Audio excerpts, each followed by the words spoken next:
What's up, Northwest Youth? We're excited to have you with us today and looking forward to this hangout with Terry Parkman.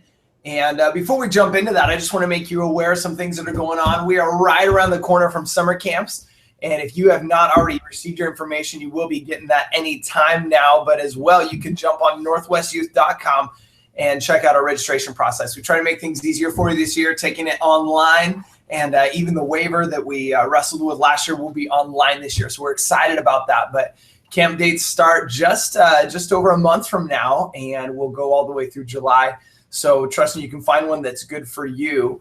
And I look forward to seeing many of you this summer. If you are doing summer camp and would like to be on the team, just email us. You can email Angela s@northwestministry.com, or myself, Micah C. And we'd love to connect you with the team. You know, really we find value in not just doing ministry alongside each other, but doing it together. And so we'd love to have your strengths on our team and look forward to connecting you with that. Well, hey, before we, without getting too much further, just want to introduce you to our speaker today. Terry Parkman is the youth pastor, students pastor at River Valley Youth in Minnesota, and they are an incredible church, multi-campus church. And we know as we launch into church planting and our emphasis there, and maybe even, you know, I know some of you for years have been doing ministry in communities around your own community and having presence elsewhere. And we just want to ask the question, what does it look like to do multi-campus youth ministry, multi-site youth ministry really well? How do we equip people? How do we care for a generation beyond the bounds of even just our own city? And so we're excited to have Terry with us. You can text questions as we go today.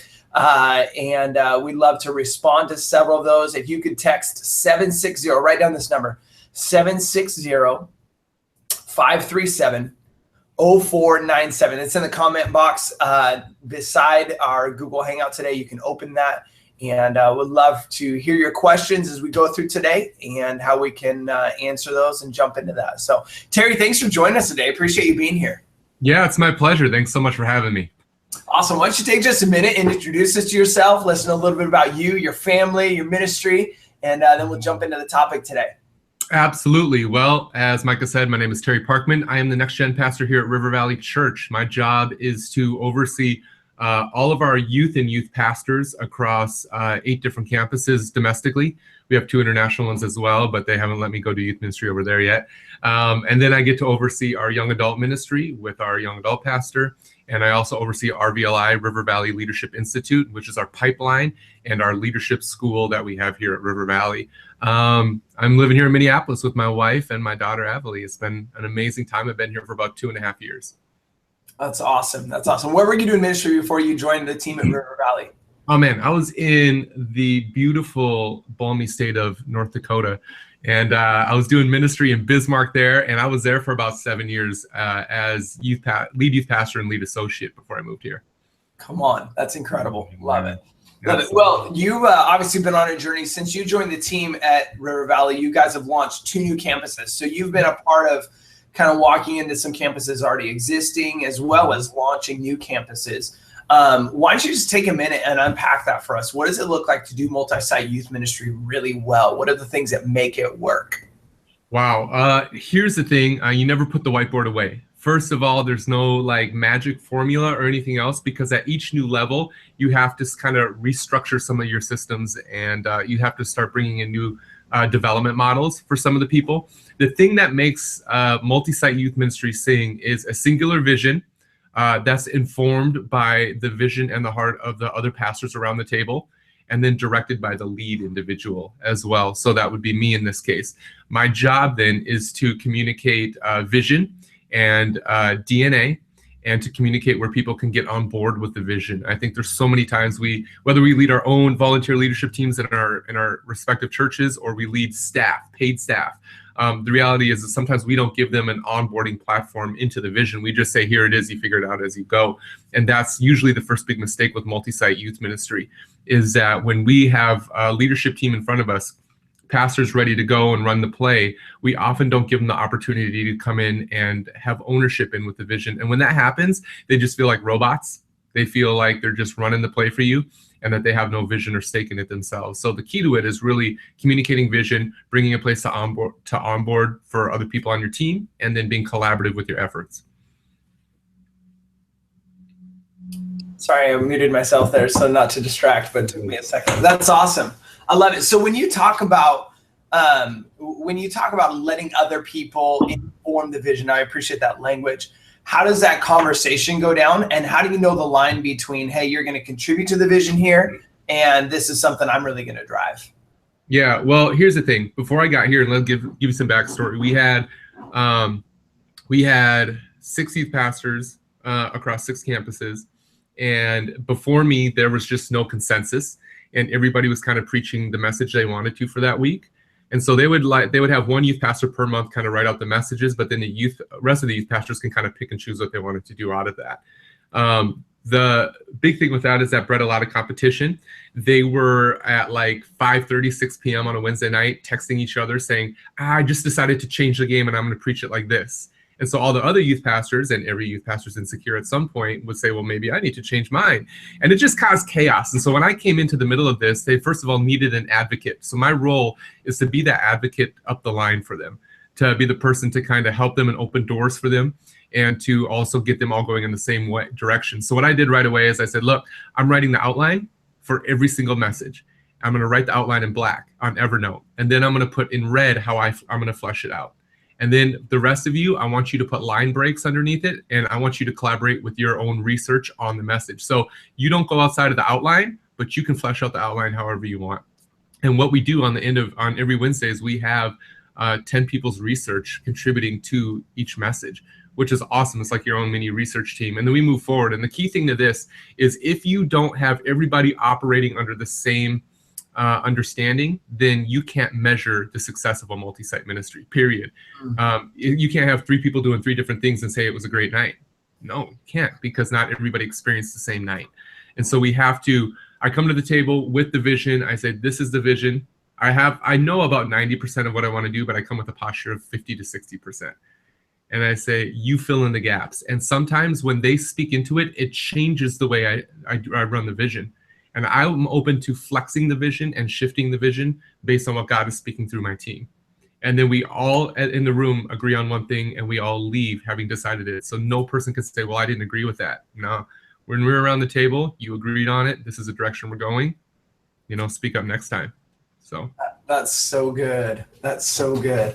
So here's a question that it's already come in. At River Valley, what are some areas that fall under alignment, and what areas or campuses allowed some autonomy? Yeah.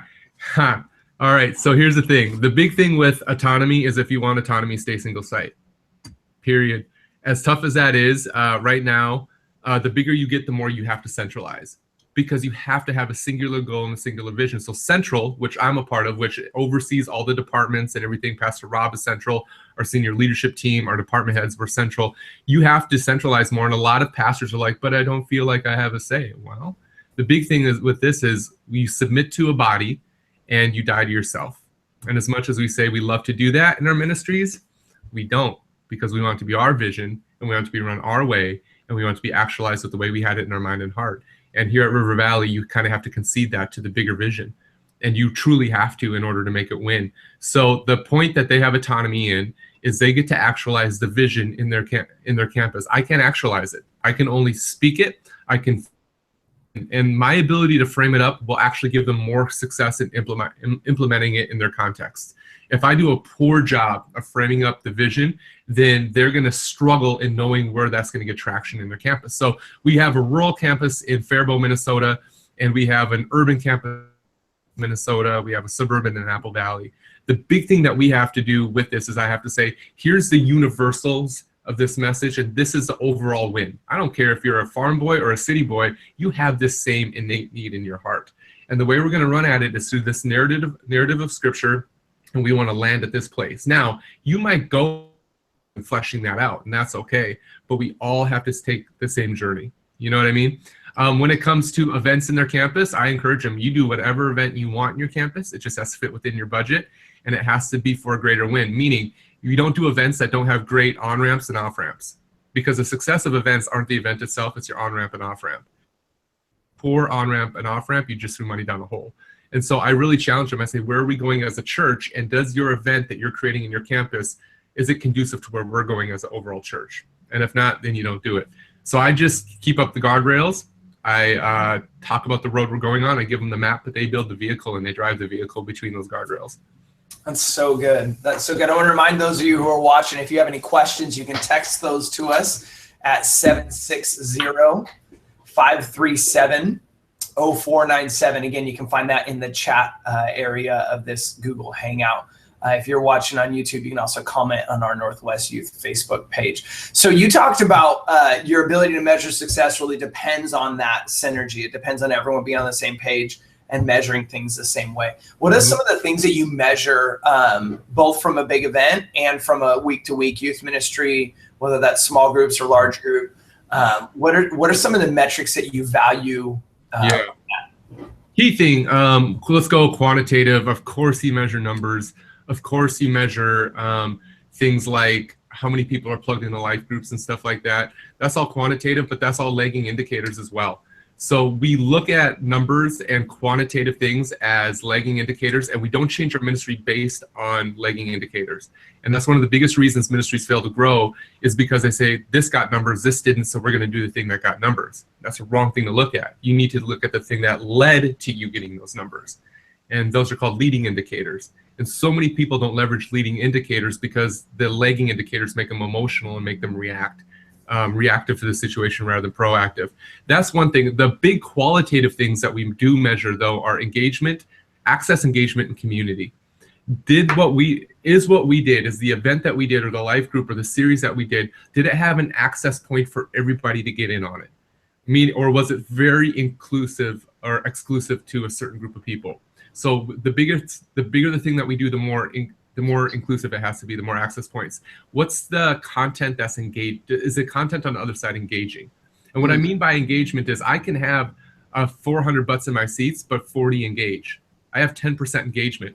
The dude down the street could have 40 butts in the seat and all 40 engage, and that's 100% engagement. Who's a more successful youth pastor? And so we have to measure engagement. And is what we're doing, does that create engagement? And finally, does it create community?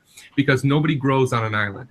They grow within the sense of community, and community without accountability is anarchy. So we have to create, we have to create very strong communities around the things that we do. So is this event, is this message, is this life group, does it have many access points for as many people to come through that door as possible? Does it create, is the content we have on the other side of that door very engaging to create that lean-in factor? And is there a continuous community that's created as a result? And if we can't answer all three with a positive yes, then we don't do that thing, no matter how big and how sexy and how awesome it looks, because we have to answer to God someday for how we stewarded the moments. And if we don't steward them well with those leading indicators and with things like access, engagement, and community, we aren't going to win. And when I communicated those values to my team, the pressure of getting numbers died in them, and the desire for engaging their students grew. And guess what happened? Numbers came as a result, because numbers are always a byproduct of excellent stewardship of ministry, and not just an indicator of good ministry. You know what I mean? Yeah. So I love how you articulate lagging and leading indicators. That's a helpful paradigm for us. So when it comes to raising up leaders and really equipping people to own a campus and run with that, what are some of the key things you're looking for in that leader? And how do you continue to inspire them, continue to equip them, and develop them? Yeah, you talking about volunteer leaders? So when you're looking at someone to lead a campus, like you're looking for a campus pastor. Campus pastor, campus youth pastor kind of a thing. Here's the thing. As a campus pastor, you're more of the shepherd and the chaplain. That's just the way it is. Because in this context, we're all live feed. So we're video streaming Pastor Rob. And so their job, their moments are what they steward before and after his message. And then doing the week-to-week stuff like life groups in their campus and everything else. That's a campus pastor, and they preach maybe 6 times a year. You know what I mean? On the other side of that, you have youth pastors that preach every week. And so within my context of youth ministry, what things we look for are different. So while you're looking at a campus pastor, you're looking for somebody who can engage people, help make money, and fill the seats, and shepherd the people. And with a youth pastor, you're looking for somebody that, honestly, I'm looking for somebody with a higher competency level. I want them more competent than I want them to rock a stage. Preachers are a dime a dozen, communicators are rare. And so I want great communicators as well. I also need somebody who isn't hung up on their own kingdoms and their own dreams, but are willing to really submit it to the body. Because the reality is, in a multi-site context, everybody's standing on third. and you didn't get yourself there. Somebody batted you to third. And no matter, you could be a campus of 40 and you can be a campus of 400, somebody got you to third base. And because you're standing on third and because somebody else got you there, you getting home and getting to bat again will help somebody else get on base as well. And so if we function with that understanding and we move forward with doing that, we need to find youth pastors that can embody that understanding. I'm looking for high-level, 100% strong leaders. Like I told my youth pastors our last collective meeting, I said, I don't want you to hold back because I'm in the room. I want you to lead with 100%. I'm not afraid of your leadership. I don't need you to diminish yourself to make me feel better. You know, those are the kind of leaders we need in a multi-site church. We can't have people who know how to table their gifts. We need people who know how to drive their gifts forward, and we need to hire a lead person that can handle it and continue leading them upwards. And so that's some of the key things that we have when it comes into that, to hiring a campus youth pastor. Yeah, that's so good. So good. So when you are equipping and releasing that person, we kind of talked about the autonomy. Autonomy has to die. But what are some of the things that you do to provide the ongoing training? How do you help them take their game to the next level? Yeah, the key thing is helping. Well, the biggest reason ministries don't grow isn't because of their context or because their pastor doesn't understand their vision. It's because of the youth pastor themselves. We will always be the greatest ceiling to our youth ministry. And if we're not willing to break through, our ministry won't get breakthrough no matter how many times we say it on a Wednesday night. We have got to break through our personal ceilings because God never places his vision below your personal ceiling. He'll always place it above your personal ceiling, so it requires breakthrough and refining to get to. And there's a place where youth pastors will bump their head against their personal ceilings and complain to God and ask God to accommodate their lack of faith by putting his vision and next steps in the same room as them. He can't do that. And that when we do that as youth pastors, and you all know youth pastors who've done that, who've mailed it in and they've just maintained. And when that happens, the youth ministry does. So reality is we can't lead people to places we've never been. So we have to be willing to submit to the process that God has in us, because chances are he's going to take you through the same process that he's about to take your ministry through. And so when I want my youth pastors to be able to run with stuff, the big thing is I help them understand where they are in their personal process. I have to help them break through, to help them to understand the value for what they're doing and why they're doing it. Not like, why is reaching students valuable? That's a duh statement. But the vision that God's given you has value, and people won't run with vision unless you communicate value. And if they can't communicate their value, it's because they've never articulated it themselves. God's shown them a big packed out room and said, this is our youth ministry, but they've never valued why. And they've never spoken it to themselves, and they've never spoken it to their team. They've just shown them a painting. And you can't show them the picture. You have to speak the value in order to get them to communicate. So I help my youth pastors break through their personal ceilings, help them through their personal process. That's my primary job. I also help them to speak value into what they're doing so that they can do it better. And if they speak value and they're like, wait a minute, we shouldn't be doing this if this is a value, then that helps them to understand where to change their ministry. Sometimes we change our ministries because something feels wrong and not because it doesn't align with the value that we've created. And so that's a key point. You know, what you're doing, does that align with the value? No, but it looks good and everybody likes it. Well, then it's a sacred cow. You got to tip it over, and you got to start up with the value and then create things according to the value. And that might mean you don't get to do stuff like everybody else, but you do it the way God wants you to. And so that's some of the biggest ways that I help to develop my youth pastors as they move forward with their own context. Oh, that's really good. That's really good. I like how you talked about how God will always take us through the thing that he's about to take our youth ministry through. And I think that applies to us no matter what our level of leadership is. That there's always a heart work that goes ahead of our own leadership. So You mentioned the River Valley Leadership Institute, and you obviously are fostering, training up leaders and equipping them. Some of them thinking, you know, maybe even someday they'll be a youth pastor at one of your campuses or something like that. What are the things that if you've identified someone, hey, they're a future lead youth pastor at a campus, what are the things that you're looking to develop them in, or how are you developing them so that they're ready to step into one of your campuses? Yeah, development, discipleship is two things. It's both proximity and process. I can't take somebody through a process and not give them proximity to the thing that I believe they can step into and expect them to step up to it. Or I can't just put them on a stage. That's proximity, but not process. I have to say, all right, I recognize in you a DNA strand that reflects our church, and I think you will be great in this next campus that we launch. And when we launch this next campus, I would love for you to be in there. So this is what you need to do. We need to put you in a deeper, stronger, faster track, and you need to give us the time for you to do that. Meaning it might be sacrificing work hours, it might be sacrificing friends' time, but we're going to bring you into an inner circle, and there's going to be a cost. Now, a big thing is sometimes we bring people in the leadership process in without asking them to pay a price. Okay? When you don't ask somebody to pay a price, it leads to entitlement. When they bleed for it, it leads to empowerment. And so one of the best things that you can do is lead them into a cost. This is a sacrifice. I'm not going to make it easier for you. I'm going to show you exactly what this is, and I'm going to help you to take that next step. I'm going to put them in proximity of the strongest youth pastors I have. I'm going to be mentoring them once a week for an hour a week. I'm going to be introducing them to different campus pastors and putting to help them understand and see. And each time they connect with somebody and have one of those meetings, they're going to be able to understand for themselves, okay, is this really what I'm called to in this context, or am I called somewhere else? And so if we see somebody that could be a River Valley youth pastor, we identify them, we grab them, we plug them into a fast pipeline. So good. So good. So you talked about the message is one of the things that's most consistent. It has clear ending point across all your campuses. If a student visits one campus and then visits another, give us a couple things other than the message that'll be the same and a couple things that might be different. Yep. So the same, greeters, VIP,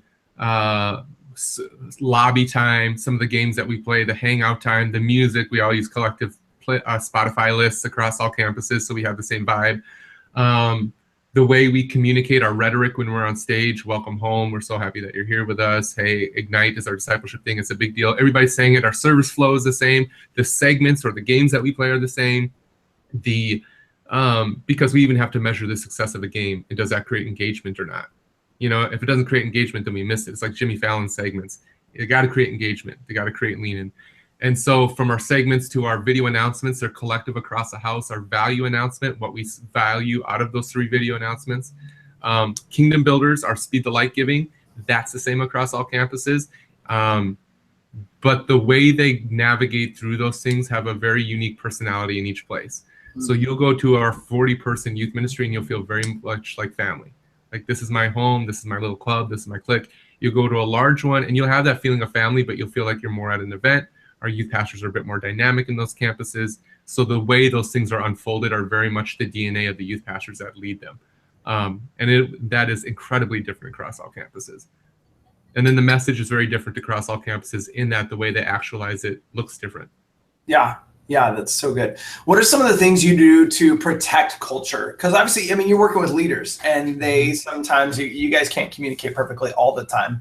So if something gets off track and you recognize there's a cultural variance, what do you do?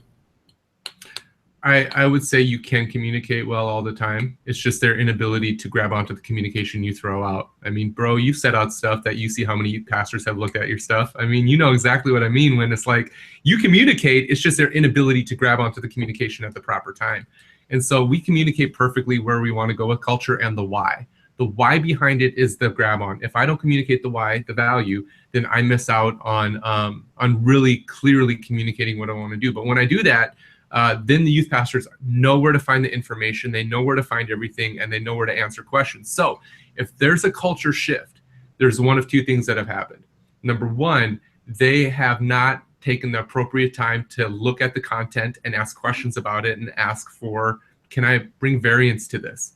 You know, and they know that I'm usually going to say yes. If they want to bring variety or do something different, I'm usually going to say yes. Or if they want to take a different run at it. The second thing is there's contempt for the process. So I could have communicated it and they could have taken it and they could have just said, well, I'm not doing that, and done something else. Well, now I have to talk to them. Is this a heart issue or a competency issue in you? And that's, as the lead youth pastor, I have to develop that and create those opportunities in people. Now, say they don't run something as simple as a segment. Well, I didn't run it because I don't think it'll work here, so I just kind of Lone Rangered this and did my own thing. Well, the segment is difficult because it provides in you a hustle that you don't have right now to figure it out and do it well. I'm not just doing a segment because it's a fun game. I'm also doing it as a development platform for my youth pastors. So when they send me back the reports, I have very cornering questions in there. And I ask them to identify leading and lagging indicators so I can see their process and I can disciple them through. So culture really only happens if there's a lack of diligence to what's being communicated or a contempt for the process. And both of those are pretty much nipped in the bud on Thursday morning once I get those youth reports back in. So good. So good. We have a critical question here that someone wants to know. Is that a shofar behind you, and can you play it? I can, and it is a shofar that when I left my previous context in Bismarck, we had like the spiritual dude in church, man. I think he blew a shofar over his cereal. I mean, he was nuts, and he's like, this is my shofar. I've had it for years. I want you to take it. And I didn't want to put my lips on the thing. I literally ran peroxide through that deal. And so I blow it every once in a while here around River Valley Central Office just to let everybody know the Lord's in the house. But that's about it. That is a shofar. I'm an archaeology nerd, old Bible history geek all day long. If I wouldn't be doing this, I'd be doing archaeology and digging in the sand somewhere in the Middle East, probably. But yeah, that is truly a shofar. And I got pieces of like buildings I've stolen from around the country, like a piece of the Great Pyramid and Masada and all that other stuff that I probably should have taken. I just put it in a kid's backpack that was on the trip, and if they would have gotten caught, it's like, oh. Love it. Hey, a couple more questions, and we're gonna wrap. Yeah, let's go. You mentioned this in our conversation before we started today, but one of our pastors is wondering, is it beneficial to incorporate the campus youth groups every once in a while, like a corporate event together? You mentioned you're just about to do a together night. What drove that? Why'd you make that call? And what are you hoping to get from it? Cool. So we used to have this thing called Everyone Conference when I got here. And it was just like, it's like instead of our winter camp or winter retreat, just because we got so large as a church, we didn't have the money, we didn't have the resources, and it was just a logistical nightmare. So we did something where it's like, well, let's have everybody to our largest campus for 2.5 days and bring in top level speakers from around the country and do an everyone conference. And our youth ministry before I got here was called One Student Ministry. So everyone, it's like when branding was the best thing ever. And so they called it Everyone Conference. And my first year we did it, and we bled money, man. It was like their third year, but I saw it, I'm like, this is poor stewardship. I'm gonna go to hell because of how bad we're spending this money. And so we did it one year, and I said, you know what? It burned our team, it drained our team, it was exhausting. We got huge engagement, great time from our students, but didn't have the same value we did. I said, so what if we do everyone nights? Because I believe youth ministry flows through 3 seasons, January to May, May to August, September to December, and how we steward those seasons are key. I said, so what if we do an everyone nights at the beginning of each one of those seasons, and we can project new vision for that season. We can do a new giving campaign for that season, which is some of the success of our Speed the Light, is because we do 3 giving campaigns a year with 3 gives a year. And we're able to really communicate what we want. We can change the look of our youth ministry 3 times a year. I mean, so many different things. And so I put it at the beginning, and it was for the fraction of the cost. So we were now able to completely subsidize the events because we weren't spending tons of money on a single conference. The goal of bringing everybody together is to say, hey, you're still part of one church. And to show everybody this is what we have going. I usually speak those events. I'll speak 2 out of the 3 in the year because that's the only time I can really get ahead in front of the students unless I go to their campus and preach. And those events are money. So we're going to do one coming up on June 2nd here at River Valley, and just excited about it because it's a big outdoor event, and we're going to bring a ton of students. So good. So good. Last question. We have a pastor who their church is launching a new campus. The lead pastor hired a leader for the campus, but they don't have a youth pastor at the campus. So the youth pastor is being asked to lead both campuses. What are some things that you would consider critical to that? What does he need to do, or he or she need to do at both campuses? Yeah. How do you balance that? And what does it look like for a pastor to pastor 2 sites? Yeah, I'm going to say this. It really depends how you look at expansion. True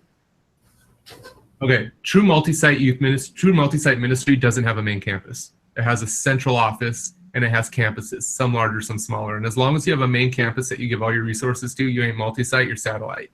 You have a mothership of satellites, and you don't care if the satellites die because at least the mothership is getting the best of everything. In multi-site, if the smallest campus can't utilize it, the biggest campus doesn't do it. And if the biggest campus can't do it, then the smallest one doesn't either. And so we really run with that multi-site context. With that in mind, we say if this is a church, because we don't want to plant churches anymore, we want to launch campuses. And when you plant a church, you kind of come in with a poverty mindset. And when you launch a campus, you come in with a robust mindset when it's into staffing your church. So we try to staff campus pastor, worship pastor, youth / associate and kids. And now that might be part-time, those might be volunteer roles. But if you have one single individual running both sites, man, unless you run them on different nights or you bring all the students from one site to a single site, it just doesn't fly, because you have to have a different heart for the context in one campus than you do in the other. And that's going to change the way you flow the message. So truly how you actualize it is the DNA. Like, it's like a family. You got mom and dad, but all the kids look different and act different and have different things that they love or whatever. Same with River Valley Church. We're a multi-site church. We're the same family, but each kid looks a little different even though they have the same last name. And so I think it's a good idea. It depends how far away they are. It depends on the nights of youth that you do youth ministry. It depends on if you have a robust leadership team in each place, because at some point, something is going to get cannibalized if you don't have strong leadership in both places. It's inevitable. And when something gets cannibalized, we chalk it up like, oh, we missed God on this. And that's not, that we can't be okay with that. We have to bring in volunteer staff or interns or somebody and really give them what they need in order to see that succeed. That's awesome. That's awesome. Yeah, you know, I think as we look at the difference between campuses and satellites, that's an important thing to delineate. When you figure that out, it really informs how you're going to do it. And so it's a helpful paradigm for us. So very good. Well, Terry, thank you. We're excited to have you out for summer camp, Combo East 2. It's going to be a blast to have you out here, and look forward to hanging out, as well as Summit next year. Yeah. Look forward to those times together. So pastors, thanks for joining us. Hope that things are well. We're praying for you. We believe in you, and consider it an honor to be in this with you. And I look forward to seeing you, many of you this summer. Thanks.